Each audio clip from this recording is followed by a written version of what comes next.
বিশ্বে সাংবাদিক হত্যার শঙ্কাজনক প্রবণতা আরও জোরালো হয়েছে। টানা তৃতীয় বছরের মতো সাংবাদিক হত্যায় শীর্ষে রয়েছে ইসরায়েল। এ তথ্য জানিয়েছে আন্তর্জাতিক সংগঠন রিপোর্টার্স উইদাউট বর্ডার্স (RSF).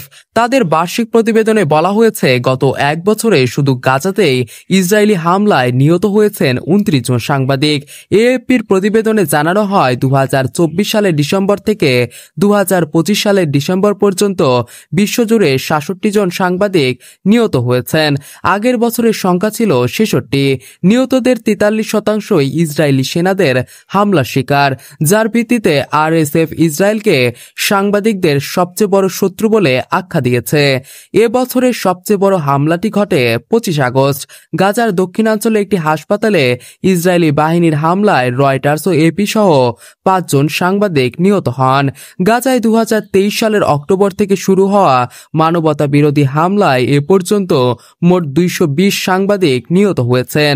ইসরায়েলের পর হত্যার তালিকায় দ্বিতীয় স্থানে রয়েছে মেক্সিকো, যেখানে চলতি বছরে 9 জন সাংবাদিক প্রাণ হারিয়েছেন। এছাড়া সুদানে 4 জন এবং ইউক্রেনে 3 জন সাংবাদিক নিহত হয়েছেন। RSF জানায়, শুধু হত্যায় নয়, বিশ্বজুড়ে সাংবাদিকদের কারাবন্দী করার ঘটনাও উদ্বেগজনক। সর্বশেষ তথ্য অনুযায়ী বিশ্বের 47টি দেশে আটক রয়েছেন 503 জন সাংবাদিক। এর মধ্যে চীন 121, রাশিয়া 48 এবং মিয়ানমার 47 জন করে আটক করে শীর্ষে রয়েছে। এর প্রতিবেদন দেখায়, সাংবাদিকতার উপর দমনপীড়ন বিশ্বজুড়ে আরও বাড়ছে এবং পেশাটির ঝুঁকি আগের তুলনায় বহুগুণ বৃদ্ধি পেয়েছে।